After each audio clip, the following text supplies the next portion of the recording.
Pete, do you want to move down one? And then Bob, do you want to, Bob, Levy, do you want to sit?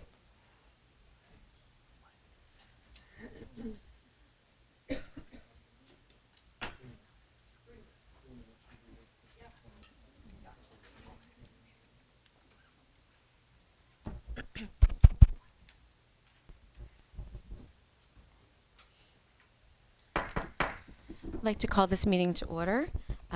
Our special meeting for Monday, November 4th, 2019. May I have a roll call, please, Mr. Colavita? Mr. DiDonato? Present. Ms. Linthorst? Here. Ms. Long? Here. Mr. Markulek? Here. Ms. Murray? Here. Ms. O'Reilly? Here. Ms. Pollara? Here. Ms. Tracy? Here. We have a quorum. Thank you.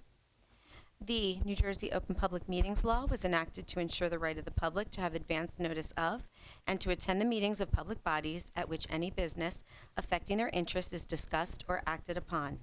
In accordance with the provisions of the Act, the Hopewell Valley Regional Board of Education has caused notice of this meeting to be published by having the date, time, and place thereof communicated to the Hopewell Valley News, the Times, and the Trentonian.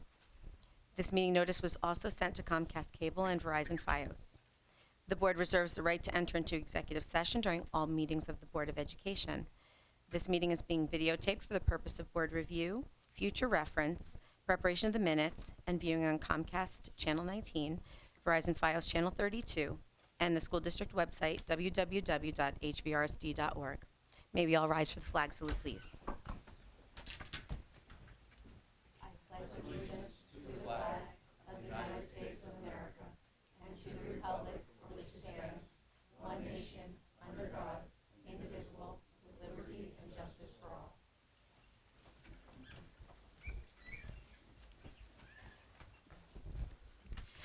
Thank you all for coming this evening. We will do a public comment first, and then we will go into executive session for the remainder of our meeting. No action will be taken during our executive session. After. Members of the public are invited to address the board on any matter for a maximum of 3 minutes during this portion of the meeting. You are asked to state your name, address, and municipality. In response to your comments, the Board of Education may respond or direct the superintendent to do so. The board may also opt to take the matter up at a future meeting so that the matter is researched by the district administration.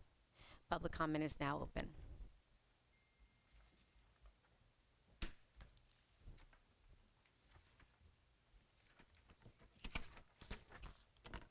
Hello, my name is Heidi Wallenius, and I live at 93 West Prospect Street in Hopewell Borough. My daughter is a recent Hopewell graduate, and my son attends Timberlane. I am here as a community member, a parent, and a friend of the victim and her family. I will focus my comments on specific concerns. I have many others, but I know there are others who will speak tonight. Everything I am mentioning below are accounts I have heard directly from the family members. I also know that these events have been included in the tort notice sent to the district. I hope this notice was sent directly to all of the board members as well. The inaction on the part of the adults, staff, and others who witnessed inappropriate behavior and did not intervene at the time is the first concern I will discuss. The child that I am referring to met Mark Amantia in the spring of 2016 on the lacrosse field. She was in 7th grade. He would hover over her, invading her personal space, and would ignore her request to let her focus on the game. Other students witnessed and endured this harassment as well, and not one of the other adults present who could see what was happening to her as well as to other girls on the field spoke up to intervene. This serves as a reminder to every one of us that not responding to this type of completely unacceptable behavior normalizes it and allows it to get worse. Another time in 8th grade, he came up behind the student in the cafeteria in full view of teachers and students, squeezing her shoulders, and she was only able to escape by sliding under the table, where she remained until he left. Still, no one did or said anything to stop this. He was not only victimizing her, he was modeling and normalizing sexual harassment for every child in that cafeteria, every single girl and every single boy, as was every adult who witnessed this behavior and said nothing. My question to the district is this: how is this allowed to happen? How can you be providing the required training on sexual assault and still have staff who do not recognize the most blatant signs? What new training are you putting in place, and what regulations are reviewing to make sure this never happens again? My next concern is the failure of the staff and administration to take the allegations made seriously and report them. After the student confided in a friend and hearing that her friend, as well as others, had also been the target of his harassment to varying degrees, they went together to their guidance counselor. Although the counselor seemed concerned, she reassured the girls that he was just friendly and that she would speak to him. And for 2 weeks he did stop, but then he picked back up where he left off and with more vigor. She visited the counselor 3 more times in 2016 and complained about his behavior. While it does appear that the counselor reported these claims to her superiors, it is not clear how far up the chain of command these reports went. According to your own board policy 3281R, these 4 visits were more than adequate to mandate that these allegations be reported to the assistant superintendent in 2016. And he was obligated by that policy to begin a prompt and thorough investigation. And as per the section in that regulation, even if he determined that the prohibited conduct did not happen, he is still obligated to meet with the staff members involved and the parents of the students to review the report. So my question there is, was an internal investigation done? And I just want to remind people that there were witnesses, and even though the child gave the name of the witnesses to the prosecutor's office, the prosecutor called the school, not the witnesses directly, and the parents of the witnesses told them a state investigator would like to speak with their child, but she could not give them details, and it was optional. And not surprisingly, not a single witness was interviewed, a single student witness. And so if there wasn't really an investigation, if all of, so if we know that so many of this child's complaints were overlooked, have any other students made complaints? That is a question. And Thank you, Ms. Wellenius. I can leave the rest of my statement for the board. Thank you.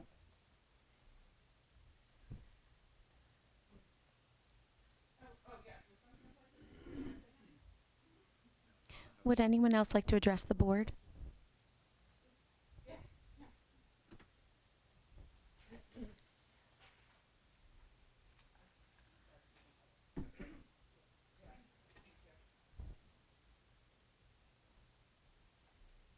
Hi, I'm Lori Saporito, 41 Hart Avenue, Hopewell Borough. I'm also very close friends with the family. I've known the victim since she was 3, and the whole family has been through hell. So, Heidi's words. You will also notice that through many of these incidents, which were frequent, other students were present.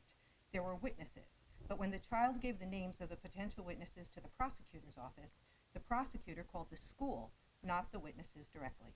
The school reached to the parents of the witnesses and told them that a state investigator would like to speak with their child, but that she could not give them details and it was optional.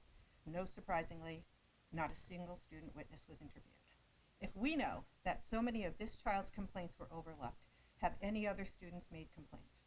The family has recently learned of similar behavior from Mom and Tia as far back as 10 years ago, with former students feeling like they couldn't say anything because other staff members just looked the other way when it happened anyway. More recent student, older and younger than the victim, have described witnessing similar behavior. And the family has even learned that another family reported lower level harassment from the teacher to a member of the administration, as well as 2 board members. As a parent with a child in middle school, how can I be expected to trust that you will protect my son if he needs it, and that you will advocate for him instead of brushing his story under the rug? At the moment, he does not talk much at home. So if something serious is going wrong at school, how would I know?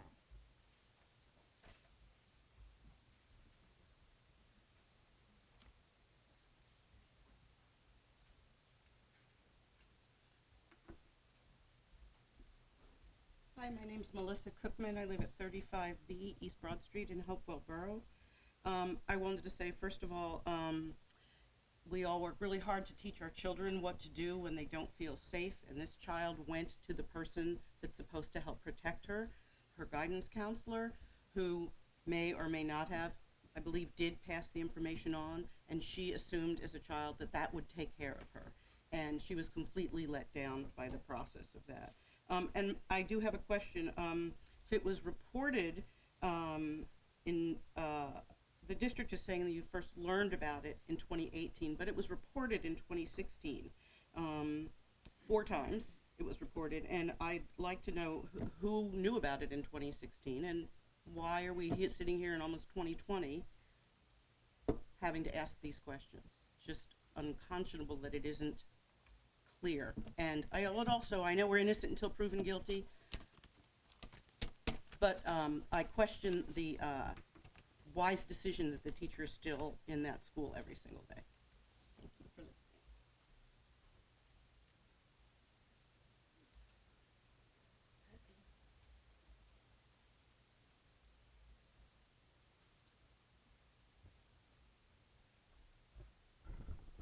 Hi, Elise McCoy. I live on Dublin Road. I want to tell you, I was a victim of molestation when I was a child, and so was my son. What I have to tell you is instilled in Timber Lane Middle School is something I have heard over and over. See something or hear something, say something. It's everyone's responsibility to report what's going on.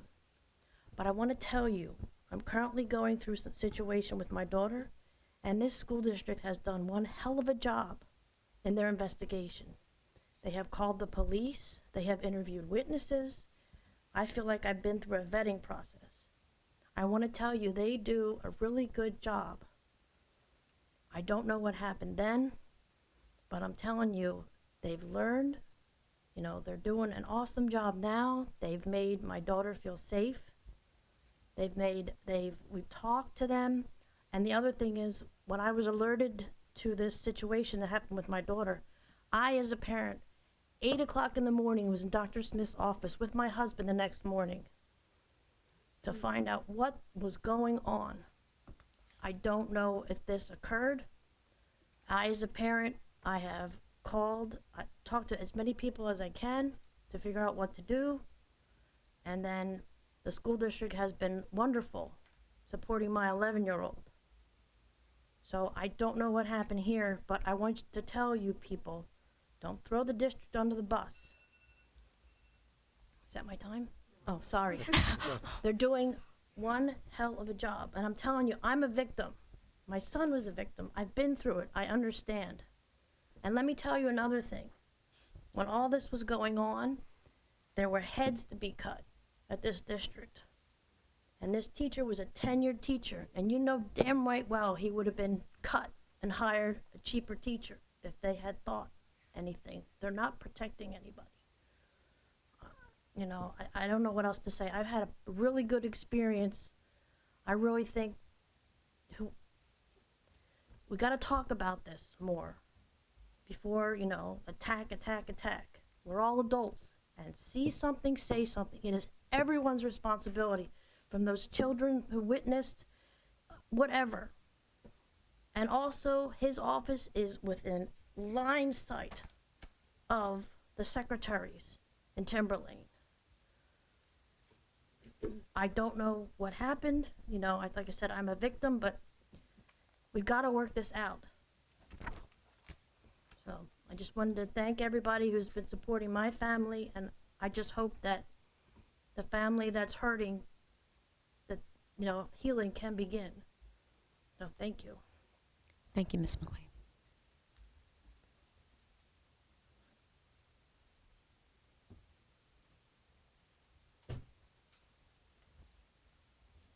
Good evening. My name is Janet Neal. I live on 20 Scudder Court in Pennington. I wasn't planning to talk, but I don't know the family. I know the teacher a little bit. I have 4 kids in the school system. I've had personal conversations with all of them to see what they felt about this and whatnot. They've never felt uncomfortable, but it could be their personality. However, it is widely known that he tends to be, someone used the word flirtatious, some said more affectionate, tends to touch hands on shoulders, whatnot. However, especially in this day and age, no one should be touching anybody, even if it meant nothing by it.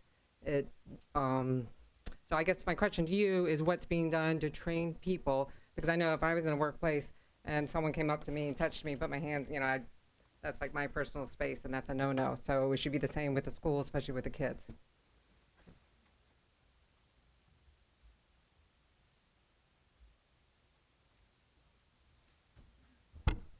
Hi, Katie Redzicki, 103 Drummond Drive in Pennington.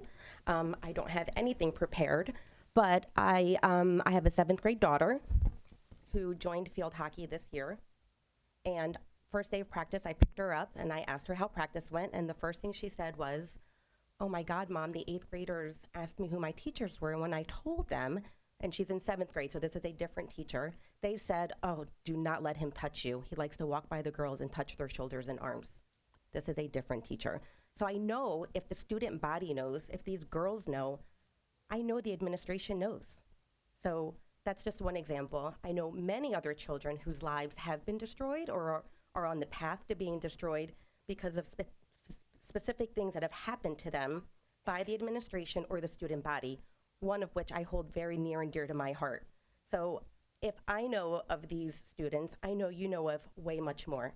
So the question really is, why are we continuing to enable and allow this culture where we are hiding and sweeping things under the rug? I can speculate that it's image and funding, but I don't know why we are allowing these kids who we're supposed to be teaching and protecting, and we're doing the opposite. We are destroying them. There shouldn't be a single kid in this district who has had to drop out of high school because of assault or bullying. And I know of more than several. So I'm sure there are way more than that, and it just should not be the case. Thank you, Ms. Radazuki.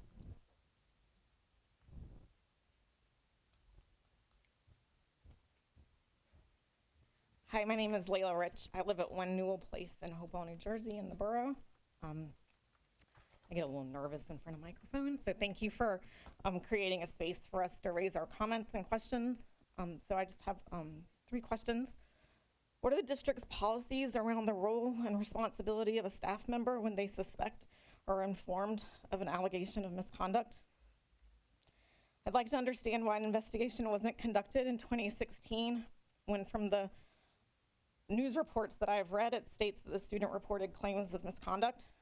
And I'd like to also understand what training is put in place for district staff around handling allegations of suspected misconduct. Thank you. Thank you, Ms. Rich.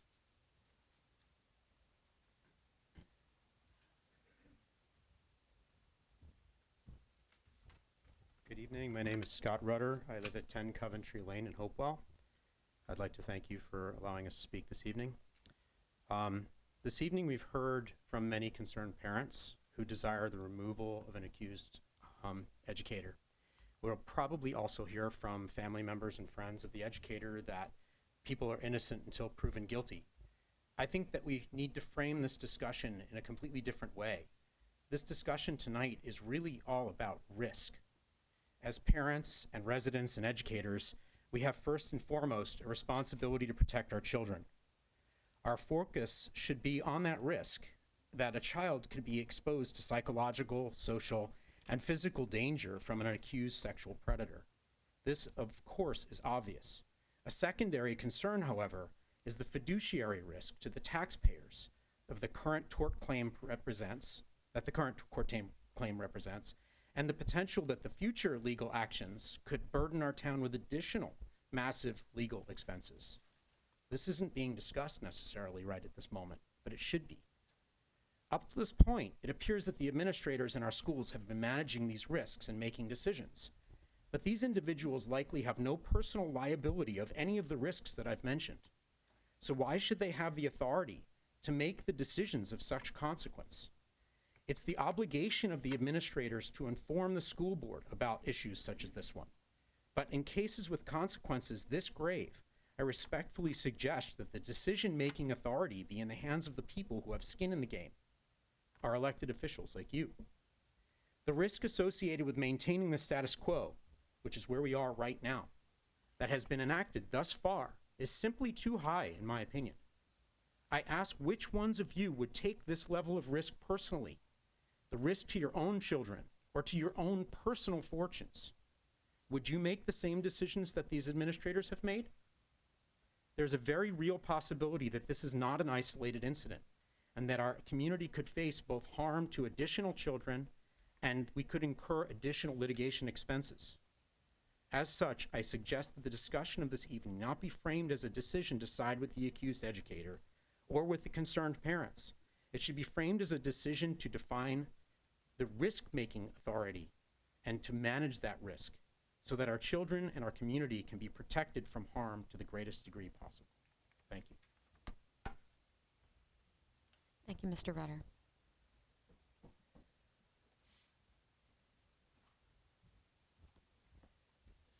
Hi there, I'm Nicole Klein. I have 2 boys in the district. I live at 152 Reservoir Road.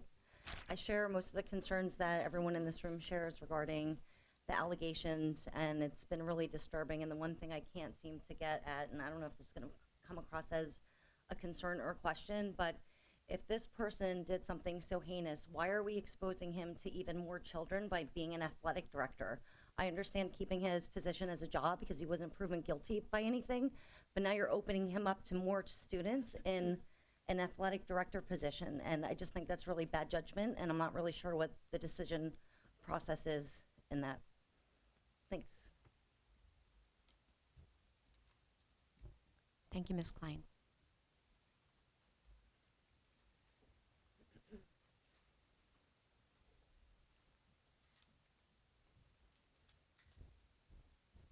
Hi, my name is Cheryl Hogan. I live at 17 Elm Street in Hopewell Borough. I do not have anything prepared, but I do have some questions. One, I'm going to go back. I share so many of the concerns. I have a 7th grade daughter. I can tell you, if this man continues to teach in the school district, you will be getting a phone call from me that she will not be allowed in his class. She plays volleyball. I'm concerned. I witnessed this man as an athletic director after school, talking to the kids, just kind of milling around, hearing stories of asking single children to come with him. Oh, let's go check if there's a first aid kit. Oh, come with me. Predators, by nature, are not creepy people. They're people like us. They put themselves in positions of power. They put themselves in position to have as much access to children as they can. Do your research. Look at Sandusky. Look at Dr. Nass. These were people who were respected, who had unlimited access to children and men, who did mental abuse, changed minds, and sexually assaulted children. This is what we have in our school system, and I am frightened. I am also appalled to hear that 2016-17, a 13-year-old child came to administrators and said, "This man is making me uncomfortable. I am afraid." She didn't go and be like, "Hey, by the way, he's annoying." No, she was in tears. And yes, I do know her. And yes, she's a good kid who wouldn't lie. She was in tears begging for help. Whether you believed this child or not, why would you say, "Go back into the classroom, you'll be fine"? Why wouldn't you call her parents? You did not call her parents to say, "I think something's wrong. Maybe we need to talk about this. What's going on? Is there something at home? Maybe she's misunderstanding." No, nothing. 4 times this child went crying for help. You didn't remove her from the class. You didn't call her parents. You did nothing. You violated federal law, Title IX. You violated New Jersey state law, New Jersey Bullying Act 2012, and you violated your own policies. I am asking, requesting, demanding that an investigation be reopened on that time period, 2016-17. Why wasn't it reported? Oh, and by the way, there is such a thing as the state memorandum through DCP&P. If you are aware of a child abuse allegation, it is everyone's right and duty, you sign it as a school system, that you must call DCP&P and have an investigation, an institutional investigation come in. None of those things happened. You yourselves as board members, whether you knew it or not, you yourselves as superintendents, assistant superintendents, administrators, you violated federal and state law along with your own policies. It really does sicken me that you allowed this child to continue in a situation that was so harmful to her. Thank you, Ms. Hogan.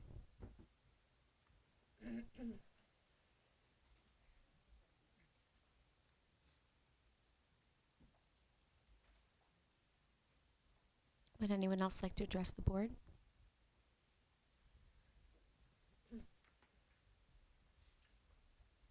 Hello, good evening. Rachel Castria, 8 Newell Place, Hopewell Borough. I am a neighbor of the victim. And I just want to give you a little bit of background in regards to what's going on here. And I hope everyone pays attention to me because I've been noticing not everyone has. So anyway, to the people that have been up here and trying to pour their hearts out about a family who has been absolutely so wonderful. I live on the same street as the victim. And it's a very small cul-de-sac. We have 4 houses and then 2 houses at the top. We all have kids in the school district. Everybody has had kids in the school district. And I just want to speak to this family, this absolutely wonderful, wonderful family, and this girl who has babysat all of our kids and is absolutely amazing. She is not one of those snooty teenagers. She has never been. She is somebody who is poised and wonderful and full of sunshine, and she has a natural smile, and she's not hoity-toity, and she doesn't care what other people think. She is just herself, and she's wonderful, and she's a beautiful girl. And her life has now forever been changed, and it's absolutely so sad. It's heartbreaking to see that happen. And I just want to say that seeing her and seeing their life in the last year, in the last couple of years, it's just deflated. It's a balloon. It's a wonderful, beautiful person who has just been deflated because the school district, whoever it was, whether it was the person she told, whether that was the person that was supposed to tell the next person, who was supposed to tell the next person, that chain of command was broken. And I'm really, really glad to hear that my friend Elise has a daughter and that's been taken care of. Like, she feels that that's been a positive thing that's happened recently. That's great. That's wonderful. I'm glad to hear that. But guess what? This didn't happen for this little girl who's now broken, super broken. And I just want to say reparations need to be made. Things need to change. And you need to understand that things were done wrong, and that needs to be admitted, changed, and this family needs to be able to move on. Thank you. Thank you, Ms. Castria.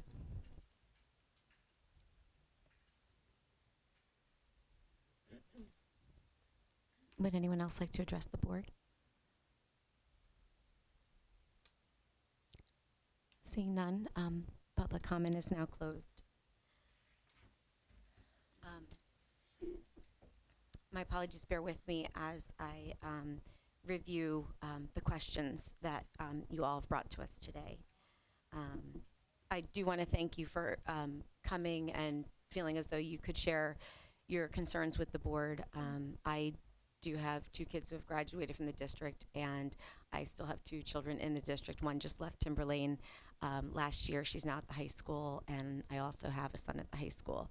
And as a board member, I obviously have a little bit more knowledge about the timeline and what the district did when allegations were made, and those are some of the things we'll talk about this evening as we try to answer some of your questions. And I don't blame you for being very concerned not having the information that some of us as board members do have, and we would like to clarify things as much as possible as we move forward, respectfully to the victim and the educator. With that being said, I'd like to just kind of give a little overview of the things that we'd like to answer for you this evening as best as we can. There's some concern that there has been inaction on the part of the adults involved in this process at Timberlane through the counseling department, and questions as to who was made aware of the allegations starting in 2016, and we would like to address that as best we can.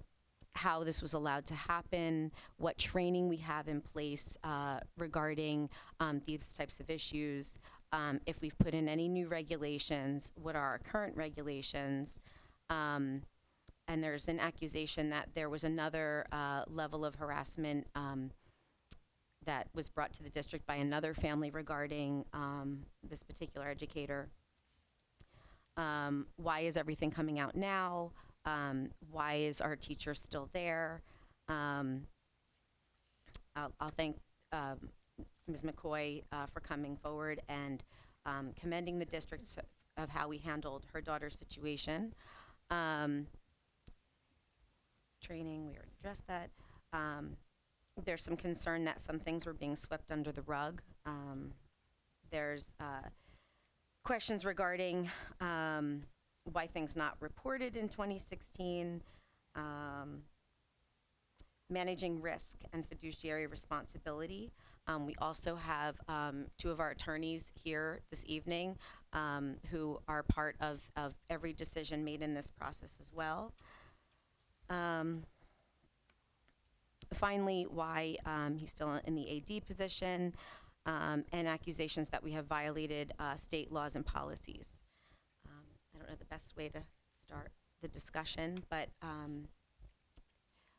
Mr. Suzo, do you want to share anything regarding the starting in 2016 that there was a reporting, and just a brief timeline of how we handled it? If I could just jump in, because it's, so I mean, just in response to everybody here, I mean, this is heartbreaking to sit here on this side of the table and hear these responses. It's really, not the district that we want. So I can assure you, and Ms. Wallenius, I think you were the first who brought it up, we're looking at everything. So, obviously it's a legal matter, and the board will be discussing it, so there's limited to what I can say, but to think that we haven't thought about this every day, certainly since it's been reported, is not true. I've thought about this. I've met with the family, as most of you know, on more than one occasion, and it's sad to be here in this situation. That being said, we did when, and I think the timeline, and just as an aside, there is, I think, a concern about the tort claim and some inconsistencies in comparison to what the district has in terms of our reporting. I imagine that'll come out in the legal process. The investigation did include that time frame. So when DCP&P, and that's specifically the Institutional Abuse Investigation Unit, they did go back into that time frame and do an investigation. That's what it was about during that 8th grade year. The prosecutor's office was involved. The Hopewell Township Police were involved in all of this. We don't make these decisions or have these investigations in isolation. It just doesn't happen that way. Immediately, when we are notified, certainly when I am notified, these calls are made.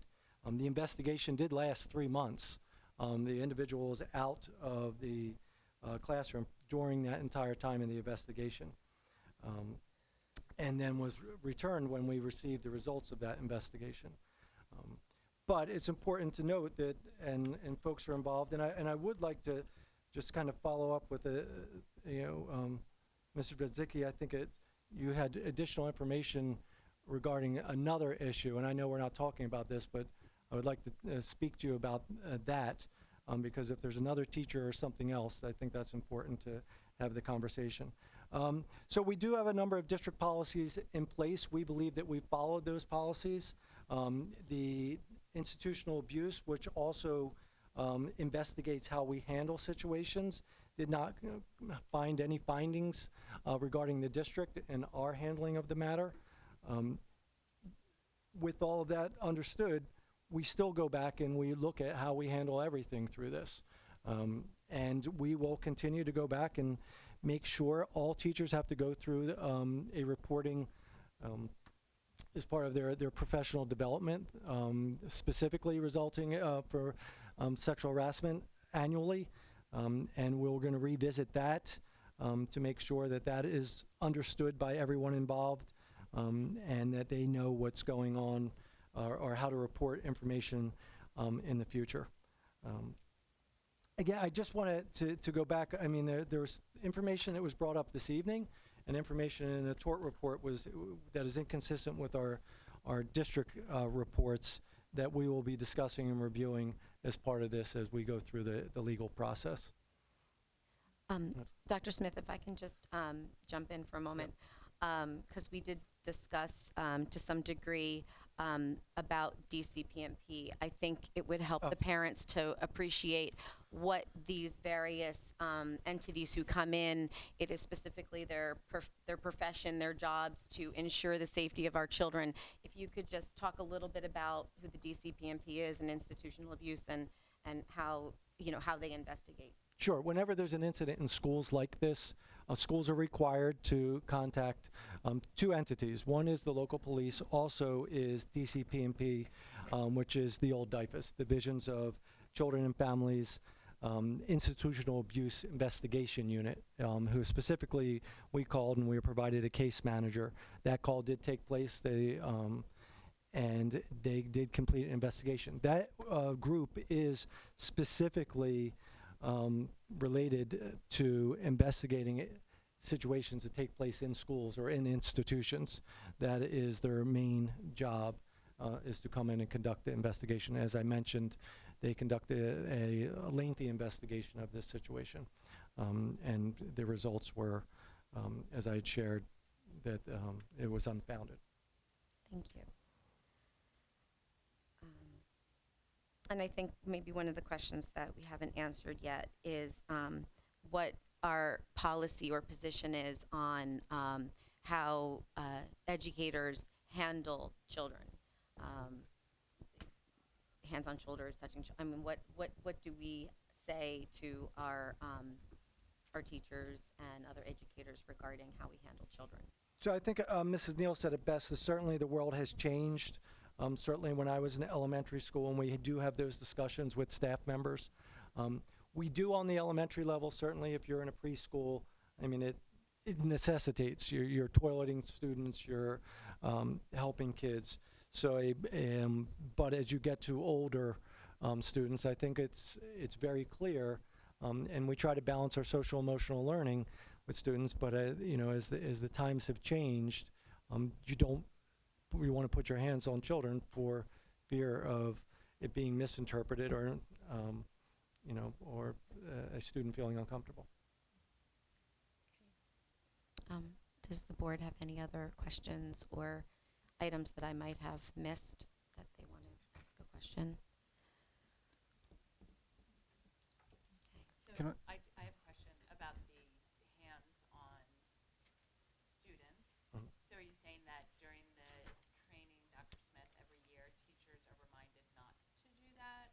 Or like what, is it a written policy? Is it just? It's not a written policy because we have, as I mentioned, we have so many individuals who work with younger students. So there is no written policy, and I don't know of any local area that has a written policy prohibiting that. However, it's I think, as I mentioned, that times have changed, and we've had conversations with staff of you don't want to be alone with a student, and you don't want to put your hands on a student that they might construe as inappropriate.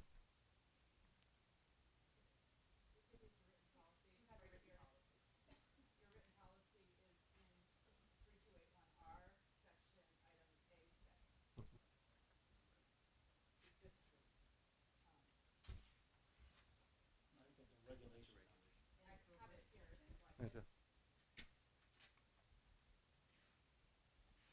Mhm. Mhm. Inappropriate conduct. Inappropriate Good. physical contact. Yeah, so it's not specifically. It's not specific. We have teachers who high five kids all the time and shake hands. I know we have a principal. Every kid who comes in the building gets a high five. So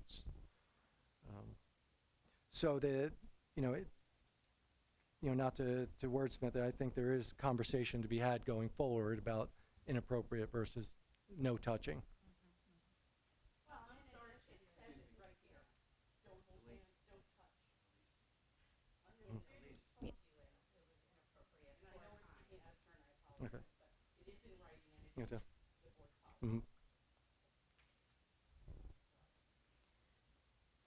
Any other comments from the board? Questions? I'm sure there's probably not a written policy, but where students, like a rule or an unspoken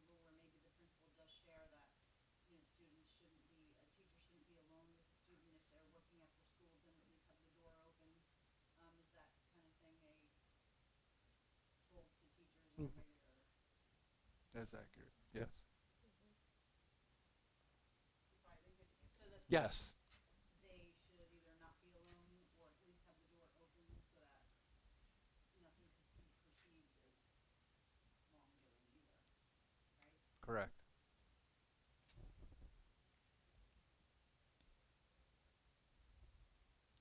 Anyone else? Okay.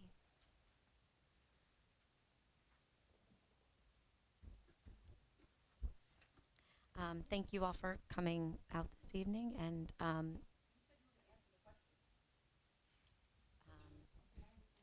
did I miss a question?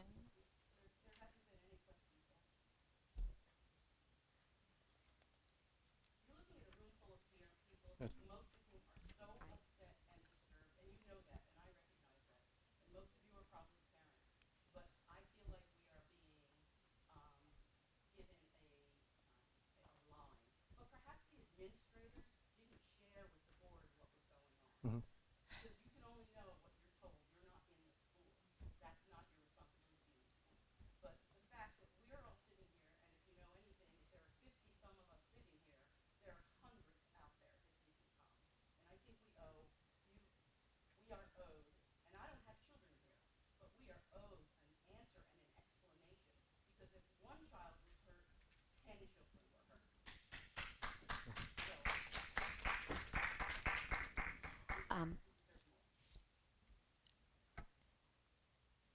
Do you?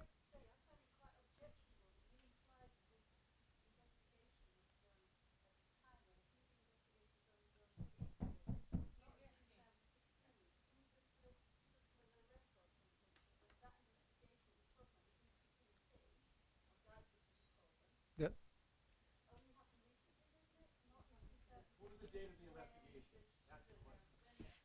They want to know if DCP was called in 2016. Correct. Yes.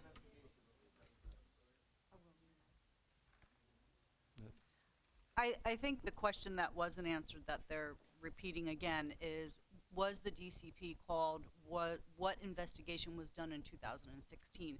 And if it can't be answered because of legal information or whatever, should the attorney be sharing something?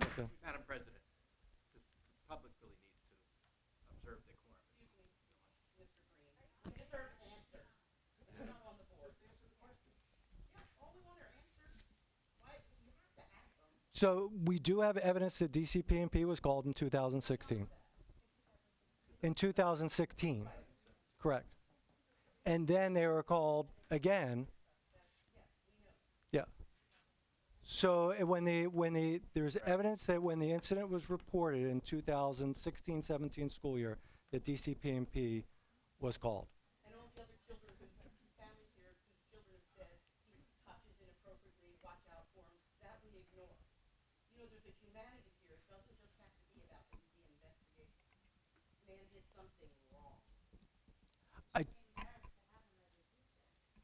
I totally understand what I understand what you're saying. I can only respond to the question, was DCP&P called during that investigation? Okay. Okay, can we refrain? Public comment is closed. Can you open another one then? Will we have a public comment after our executive session? It could. Go down the list of the questions and either state we can't answer this due to legal reasons, or we provide an answer. I think because that's. Or we can provide an answer at a later date too. Doesn't necessarily have to be right this minute. Okay. Go down the list of things that everyone who stood there through public comment, because that's what that's for. If you didn't stand up for public comment, then you're not going to get a question answered. But I think let's just go down the list and state three things. Either give an answer, we can't do it due to legal reasons, or we can answer it at a later time. I think. Okay, we can't.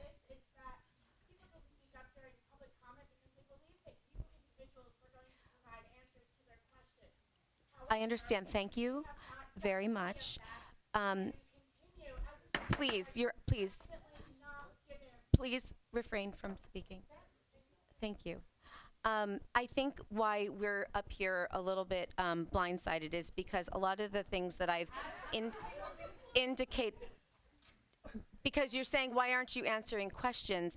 A lot of these things are really either, one, not really questions, or if you're looking at policies and things, we do have them on our board docs for everyone to read at any time. And some of the things really cannot be answered. Some of these things, this is a legal matter, and there's only so much that we can say. The board, one thing that I think might be helpful if you just let them know when the board was made aware, like what we're made aware of at the time when the accusations were made, and who you report that to. And this is important to understand because it is, number one, it's a personnel matter and a student matter. They're private matters, and you have to make as little people aware as possible until things are investigated. So if you could just share maybe what. Sure. I mean, the board certainly was informed well before Tuesday when the tort claim was delivered. They knew that there was an investigation going on. They knew the individual was placed on leave during that part, and they were kept abreast as much as we could share through that legally over the last school year of that was happening. So that it certainly was not it should not have been new to any board member because we've shared that information from the beginning. But going back to just kind of questions, I'm just looking at you know, what new training would be in place. I think Ms. Wallenius asked. You know, I said that we're looking at everything going forward to review it and go over it with staff members. You know, whether you know it's palpable or palatable or not, there is a legal proceedings going on, so we are limited by what we could say. But there was, you know, we stand by the fact that DCP&P was called, the police were called, and the police referred it to the prosecutor's office, all of whom did investigations. We have, you know, a statement from the principal who said that DCP&P was called when that was originally back in 2016-17, and an investigation at that time was not conducted by DCP&P. That's what we know at this time. As I said, the tort claim houses information that has not been presented previously. I read through that, and I did not, was not aware of some of that. And most of our school reporting, we had no information regarding some of that information in that tort claim. I'm just trying to make sure. I mean, the questions about process and procedures, we stand by that we followed the procedures that are outlined by calling those entities. We did not conduct any internal investigation because there were concerns that would it be objective if it were an internal investigation. And as I mentioned previously, none of these decisions are made in isolation. It's you bring in the police, you bring in our attorneys, and you make sure we do the right process and protection of everybody.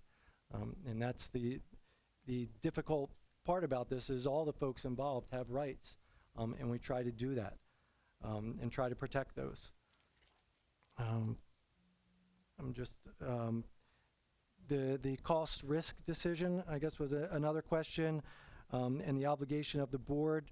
This is being reviewed and handled by two separate attorneys. The school district does have an insurance policy, and we are assigned counsel as part of that. So those, that's who represent us through this part. And I guess the bigger question is, why is this person still here? And in conversations with everybody and the investigation, you know, we have documents that say that the investigation, you know, proved no, it proved no evidence of wrongdoing, and institutional abuse said it was unfounded. That's the document that they delivered to us. Were any witnesses called? Did they interview any witnesses?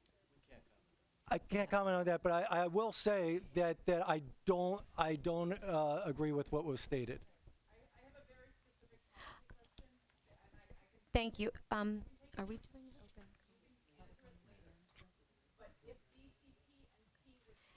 Okay, thank you, Ms. Milenius. We're going to go into our executive session. I have one question, and it's directly associated with this risk.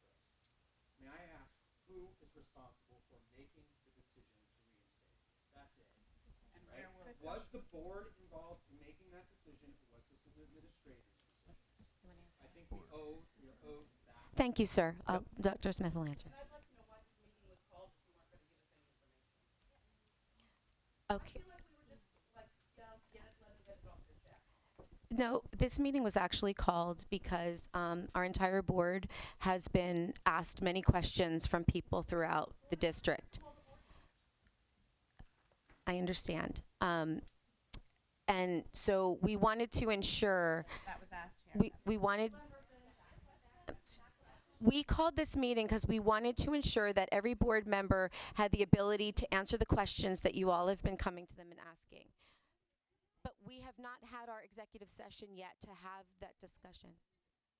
We're not making any decisions.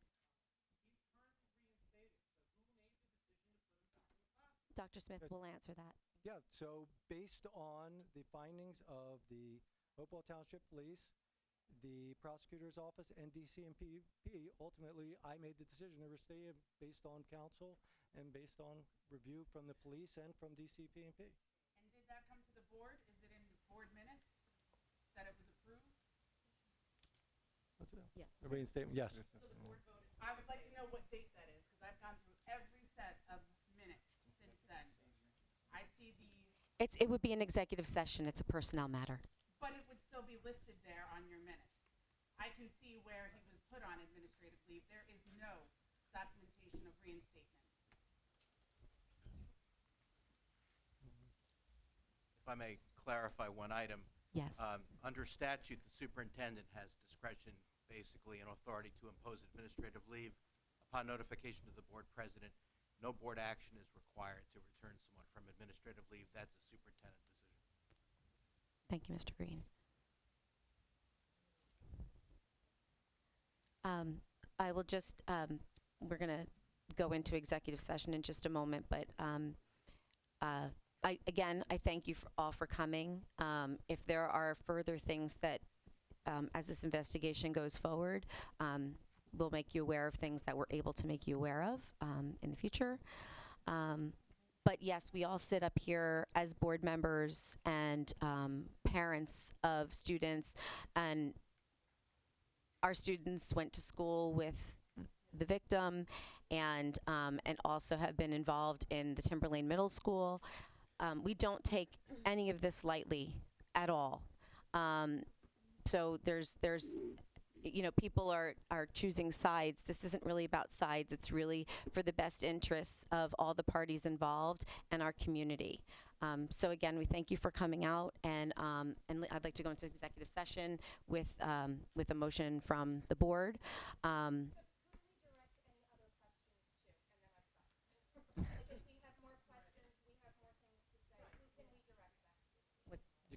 You could direct them to me. If you're going to the board or you're going to me, you could send them to me.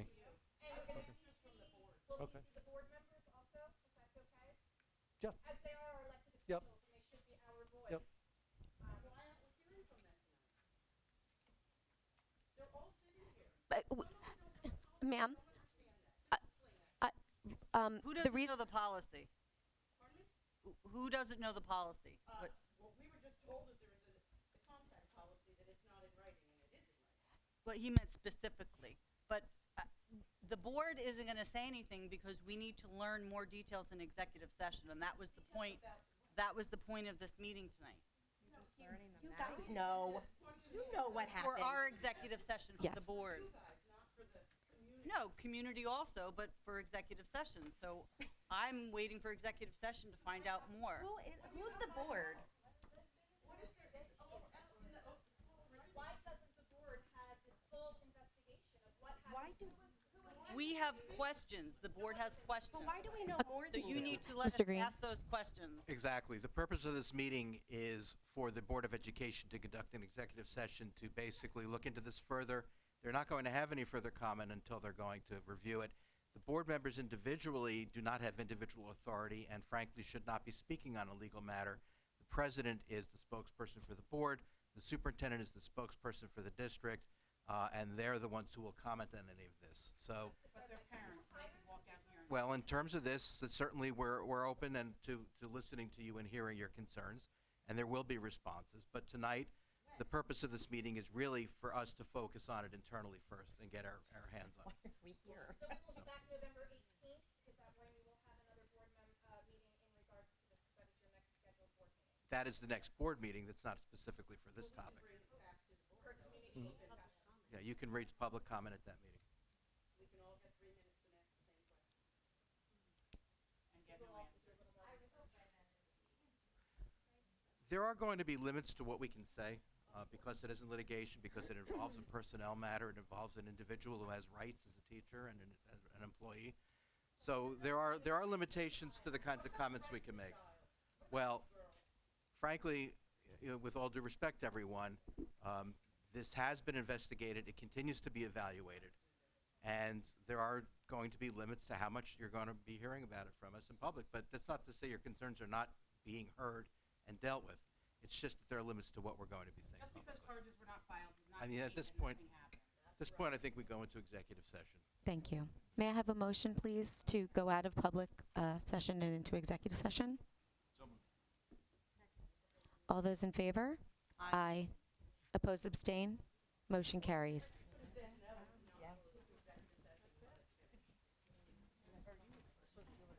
I'm sorry? No, I know, but I think back to the galley area. Sending it directly to.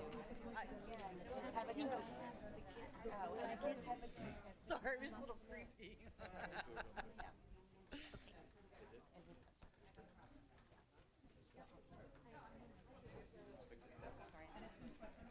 No.